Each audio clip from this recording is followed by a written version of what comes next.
Yo guys, welcome back to the Learn NASCAR DFS series. We're talking about 1.5 mile ovals. I'd say this is the type of track that makes up a majority of NASCAR races. Phill, what's the defining characteristic of a 1.5 mile track?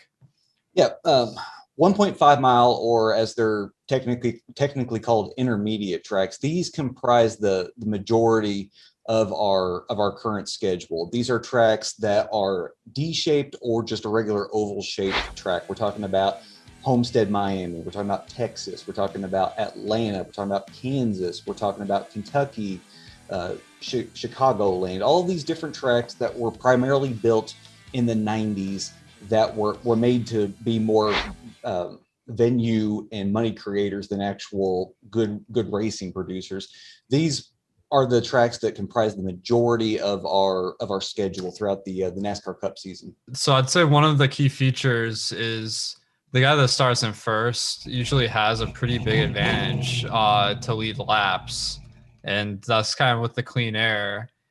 So do you target the guys that have pole position more in these intermediate tracks? Yeah, like you said, for the pole sitters, the advantage that they get through clean air is such a decided advantage, especially with the horsepower package that NASCAR runs at these intermediate tracks. They run a 550 horsepower package that it's a low horsepower but a high downforce package, and it just creates such an opportunity for the pole sitter with the clean air in front of him to get out front and stay out front. So one thing that we want to consider on these courses is it's not a given that a guy that has a decent car is going to finish on the first lead lap, as they say. So like, how are we going to make the call that maybe this guy's not good enough to finish on that lead lap and give you that placement differential versus someone that has a good enough car? Whenever we're gauging drivers, generally we take two different sets of data. We take their past track history, generally the last 3 years worth of data,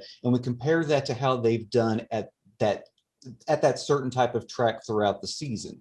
So for example, throughout the year, we would race at Kansas, and we're going to look at the last 3 years worth of data at Kansas, and we're going to compare that to how that driver or drivers have done at the previous races at Atlanta, Homestead, Las Vegas. We're going to use these as corollaries to try to figure out if that driver has done good at this track before, and if they're continuing to do good at that same type of track throughout the season. Now, guys that are starting towards the middle, they don't have that placement differential, and they also don't have that ability to lead laps at the start of the race. So is it mostly guys towards the front and towards the back that you're targeting, or do you try to use all 40 drivers? When it comes to cash game plays, we generally find ourselves sticking with those front guys because they have the dominator appeal, the fastest laps in the laps led. That's generally where we find our potential dominators. And then we start picking guys out of the 20s and the 30s for their safety built in because of their place differential upside.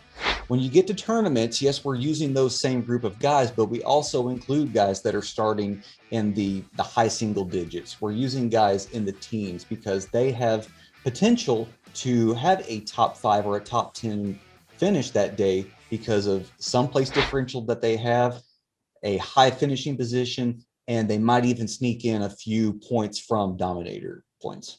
So these intermediate tracks, if you play a lot of NASCAR DFS, you're going to learn them quick. Definitely targeting guys that have the ability to lead laps or gain the placement differential. That's key. Guys, stay tuned. We got a lot more videos on our Learn NASCAR DFS playlist.